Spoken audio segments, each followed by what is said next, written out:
only kid and the teacher in the classroom sometimes because the other so kids. let's ask you this: you were the first. You was the last born. The last You're the one, oldest 14 of born.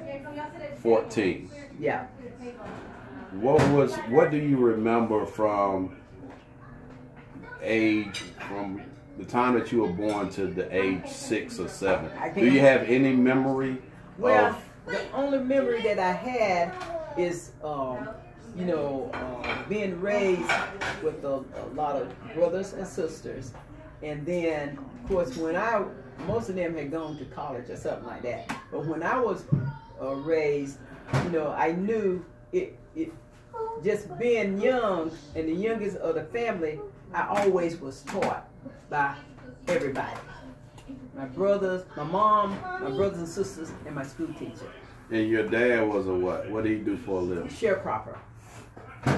And what did your mother do? She was a sharecropper. But my mom was at, when you finished teaching the 8th grade, when you finished the 8th grade, you could teach. So my mom really was a teacher. Mm-hmm. So that's why education was very important in our family. Okay, now when we used to go to school, well, my mom was always a lady that sent us to school. We didn't know how to stay out of school. We got up early in the morning to do the tobacco, the cotton, and all that kind of stuff, cucumbers. We got up early in the morning to do that, and she sent us to school. From the 1st grade to the 12th grade, I had a perfect attendant.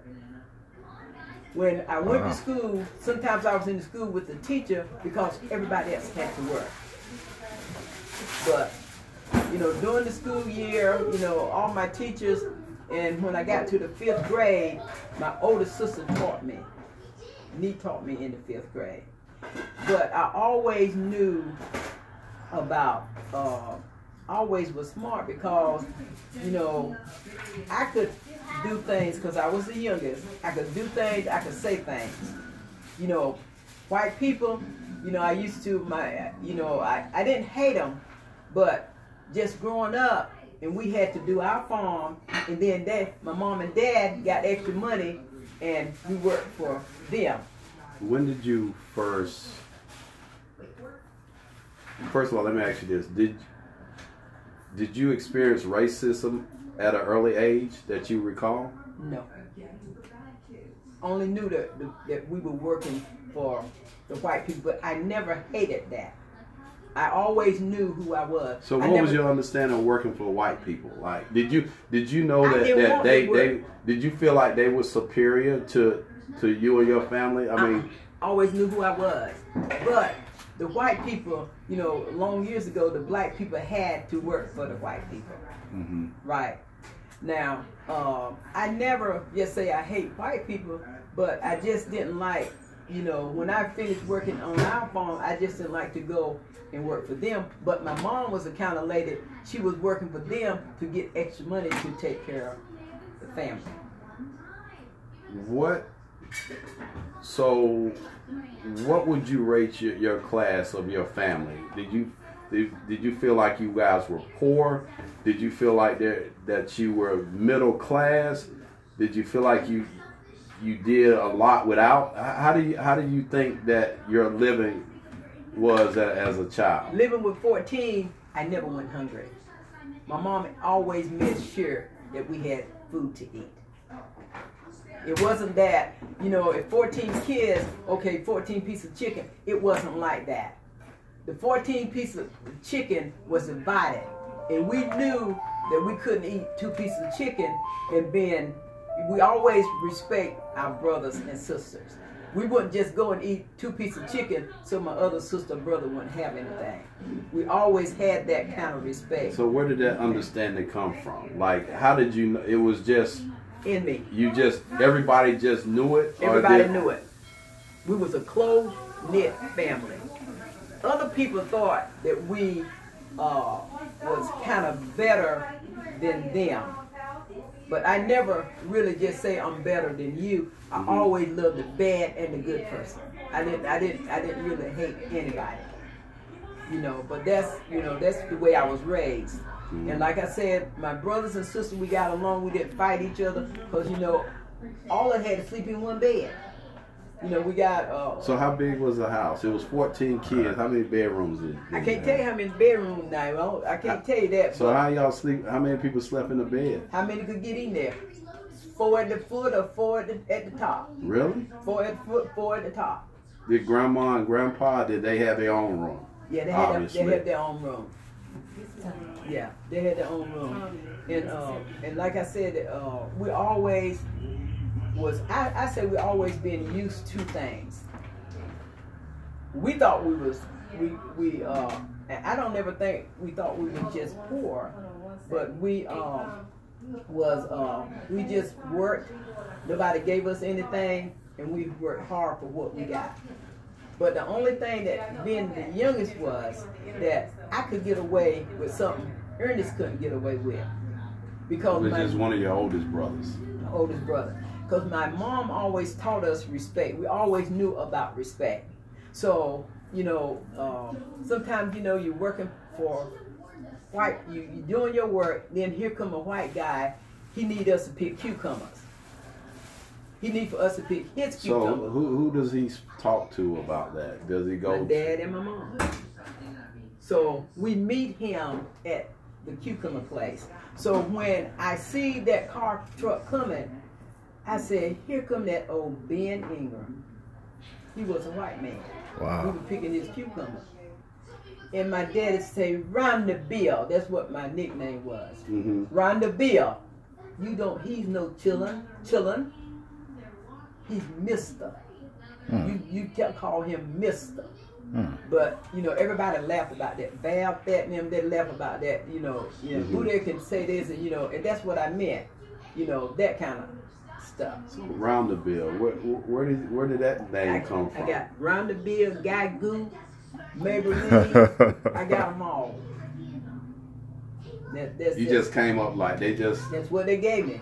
Rhonda Bill, I don't know where that came from. Did all your brothers and sisters have nicknames? All of them. Do you remember any? Yeah. Ernest is Junior. Bill is D. Fred is, forgot who Fred was, but Eloise was Lit was Lydia. Mott was Martha. Martha was Mott. Ellen was Toot. Toot. And I'm trying to see who else. And Neat, because she always been real neat. That's why. That's your oldest sister. That's my older sister. She always been real neat. And Neat, when I used to be in her class, I had to call her Miss McLean. And the thing about it was that if it's raining and if I come to school with maybe some tennis shoes on, she said, you know, you should have had put more shoes on besides tennis shoes, but tennis shoes get wet when it rains. They always have corrected me. I always knew right from wrong. If I chose to do wrong, that was because of me. But in my heart, I always had a good heart. So, as a child, do you recall getting punished? I mean, did you get... If your mom tell you to shut up, you shut up. And if she beat you, she beat you. But see, we didn't do nothing to get no beating because we were scared of beating. You know, that kind of thing. So, Granddad, what kind of dad was he like? It was 14 you guys and you're in the house. But what was, I mean, tell us a little bit about Granddad and how he ran his house to be, you know, over 14 kids and for you guys to be so respectful. What was his aura like? Well, my dad was he wasn't a guy that raised no kind of Cain. My mom was the supporter of the family. You know, whatever we needed, she made sure that we got. And Dad was, you know, he's a farmer, so, you know, he's gonna farm and things like that. And then one time, a long time ago, he used to like to take a little nip. What's a nip? A little drink. Right? And then he used to, like he used to be, they used to make fuss. They didn't do a lot of fussing and fighting. And my mom used to tell him, you keep on messing with me, and I'm gonna pack my clothes and she's gonna go. That's what my mom used to tell him. But that shut him up, just like that, because she was the foundation of our family. You know, my daddy was a supporter. You know, and like I said, Mom made sure that we did everything that we supposed to do, because as far as the 14th one, I was taught by my mom, taught by my sister, taught by my teachers, and taught about, you know, older people, because we always have respect older people. You know, there won't no problem with us disrespecting older people. But like prejudice and stuff, I say that I'm not prejudiced, but you know, I can be prejudiced to get black, I can be prejudiced to get white. Mm-hmm. Yeah. So, Grandma, so you said she was an educator, right? She was an educator. So tell us about what her role was in the house. So she got 14 kids ready for school, and then she would go to school and teach. What was her day like? I don't know how that, but I knew that she was a teacher. But I don't know how, unless she taught before, you know, we were, because you know, you just didn't finish the 8th grade. 8th grade was very, you know, you had to be kind of high when you finished the 8th grade. But I can't tell you that, so I might have to ask me. So what, I mean, when she sent you off to school, yeah, and then when you came back home, she was there, or was she, I mean, what did she do all day? I'm just.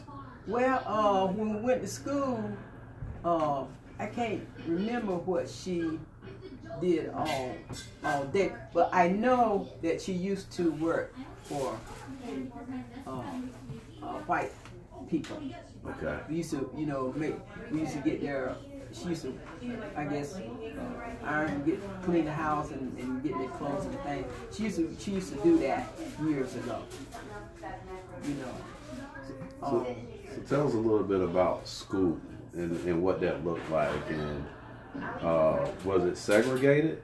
No, we were all black. All black school. We just got segregated. That's been years. What school did you go to? Oak Ridge. That's in Lumber Bridge. That's where. And that's from 1st to 12th grade. 12th grade. It was all black. All black. Did you ever question that as a kid, like why we go to all black schools? It never. I knew that I was black. I knew that there was white, but it wasn't like I wonder why we're not going to, you know, the white school. I never thought about that. Did at any time you feel less privileged? No, because we always felt. That's what I'm saying. It won't like, you know, that we're doing without anything. Because my mom made sure we ate. I think we used to have cows and stuff like that. Black people didn't used to have that kind of stuff. Mm-hmm.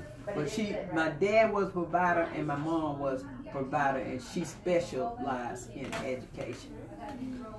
So, how were you clothed? Like, how did you get your clothes, your shoes? Where did y'all shop as a kid? How did y'all come about?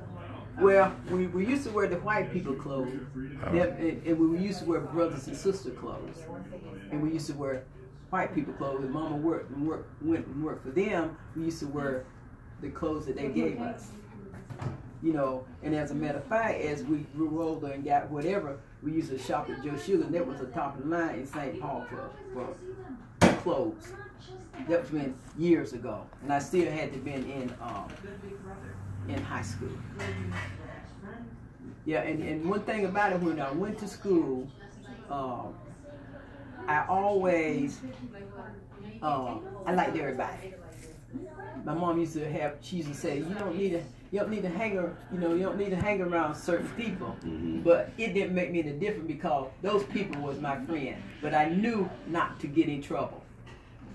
Right. You know, I knew not to get in trouble. But she always, like I said, we always knew what direction that we needed to go in. You know, and if you go into school and do something that don't supposed to be done, the teacher call your mom, and then you get your butt spanked. You know, that kind of thing. And then I was always been very active, because, you know, my mom was kind of like a leadership lady. You know, if we ran for something queen. As a matter of fact, I got a picture, I don't know where it is, that Neat crowned me as a homecoming queen. My sister crowned me as a homecoming queen because my mom used to go to, and the white people used to, when mom used to go and ask for a donation, they always gave it to her. It was no problem about white, that's what I'm saying, it was no problem about white people. But then I won, then we used to have, what's it, thinking May Day or something like that. But all the time, you know, and then after I started doing that, you know, I couldn't really hang around with people like the Jacksons lived right. There was kind of prominent people, not prominent, but you know, Richard and all them. All of us was kind of on the same level. But I always thought that Richard nose was a little higher because black people used to not cook cookies, and Richard them used to cook cookies and all that kind of stuff. You know, really? Yeah, they used to cook cookies and all that kind of stuff. And like I said, my mom always cooked. We never was hungry. We always looked out for each other when we was coming up. Did your mother cook every day? Every day, the Lord saying. We ate molasses, and the one thing about it, I could not stand molasses, and that's probably why I don't eat biscuits now, because that's too sweet anyway. You know, but I'm gonna tell you something. Yeah, it's ready. When I met that's a long time. When I met your dad, he thought we lived like white people. Because certain people didn't eat chicken but on Sunday. But so we ate how you chicken. meet that, Mom? I didn't mean to answer. I might have missed that. Nah, we haven't got that. We're still talking childhood right now. Yeah. So who were the athletes in your family? Because I know eventually you played ball, right? Yeah, everybody, Martha, everybody, we were very athletic in our family. Martha played ball. I don't know if Morris played or not. Dee played ball. Ernest played ball. All of us played ball. What age do you recall you playing ball at Oak Ridge? Probably in the, maybe the 8th grade or 7th grade or something, because I was on the varsity team. So how did you learn? I mean, if y'all were sharecroppers, and y'all went to school, you worked in the morning. I mean, how do you learn about basketball? And then, I guess it was a part of the activities at school that you get involved with. And when you get involved with, you know, that's what you do. If they find out you can play basketball, they're going to let you play basketball. So, do you recall when you started shooting, you felt comfortable with it? Because shoot, man, I could shoot that ball. I get so good until I could shoot that ball and not shoot it like that. Really? Yeah, I can shoot I can play basketball. Wow. That's what's up. So how did grandma feel about you playing ball? Because she's always been a supportive person, because she was a kind of person to get out in the community. If we were running for something, she'd go out selling fish plates and different plates and stuff. That's what she did. That's why I got that stuff up there. That when I can go and ask people, it doesn't bother me any, because it's just something naturally. It's from the heart part, you know. But she always, anytime we ran for something, we always won. But she was a kind of person that, you know, those white people loved her. So I guess she was, you know, they would never, you know, say no to her, you know. But like I said, I didn't hate the white people. I just, you know, sometimes I just felt like they can do their own work, you know. So I want to be clear. So you saying at no time during your childhood, neither you or anyone in your family faced any type of racism? I don't think that you can recall. Well, the only race thing that I know is when I was little and we used to walk uptown. We call it uptown. We had to go. Is uptown where the market is? No. Is that where? Was that the train uptown? station? Where the train station is? Yeah, where the grocery store.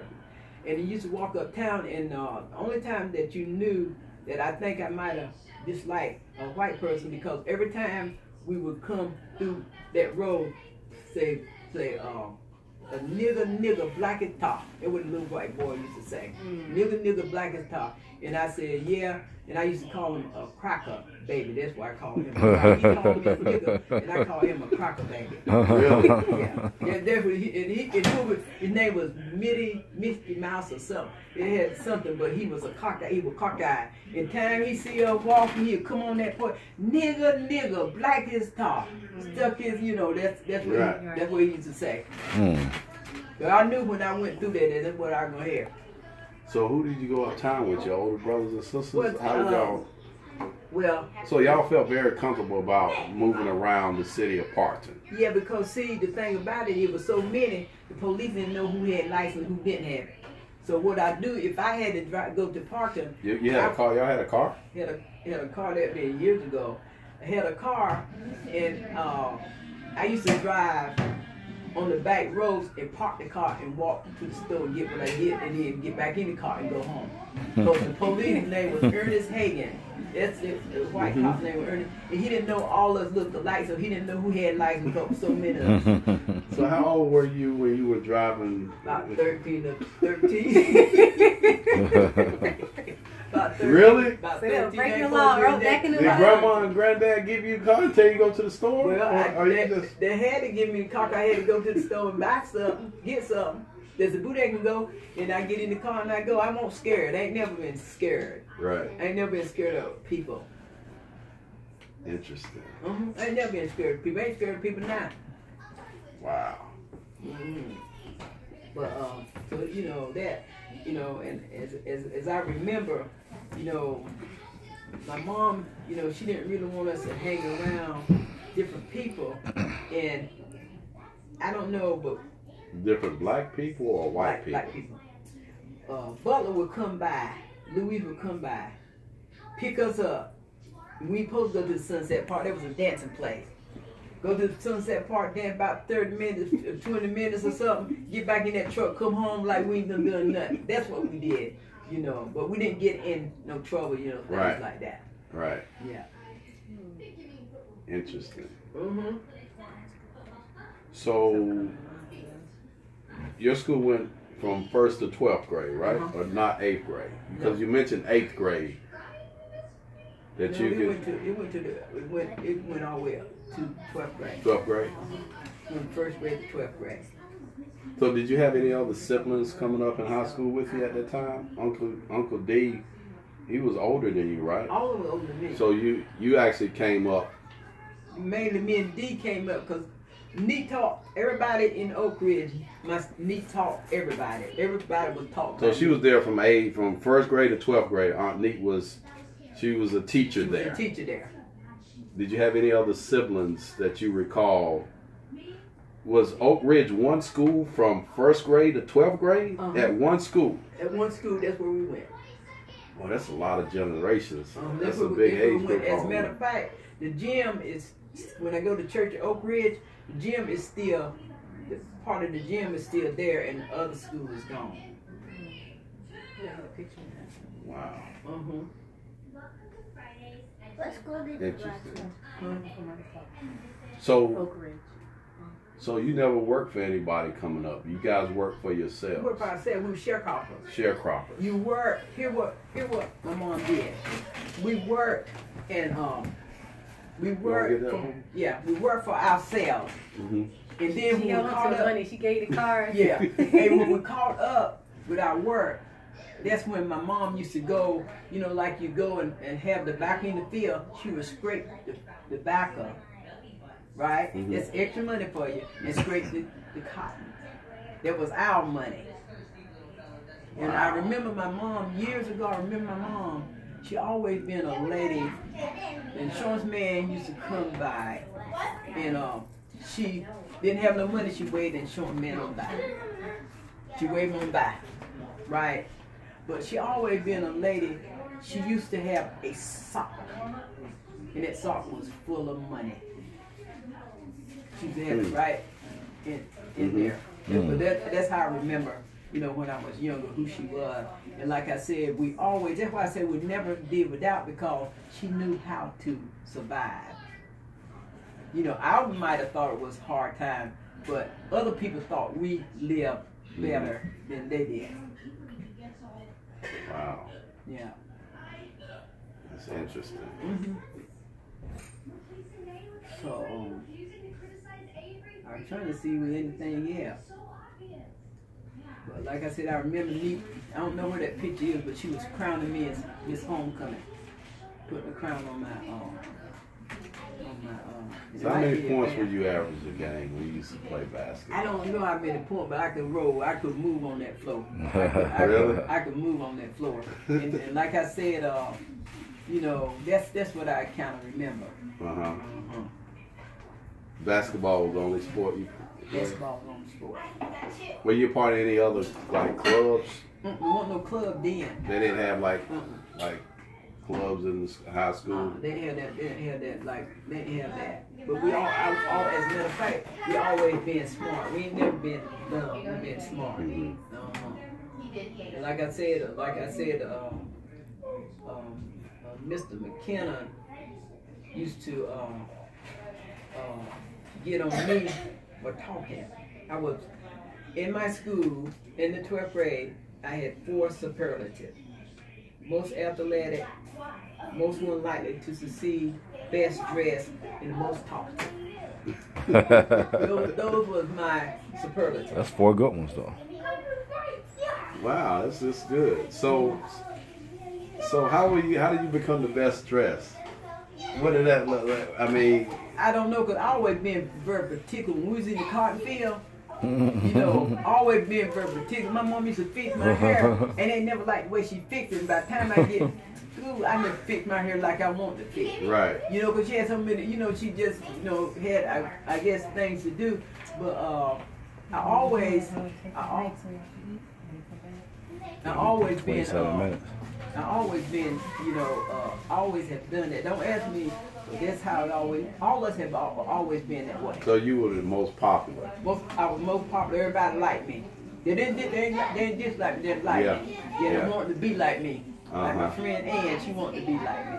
You know, I didn't never have to put on. Always knew who I was. So when I'm jumping to the courthouse, when I went to the courthouse, he didn't worry about me whether this man was white or whether I was black.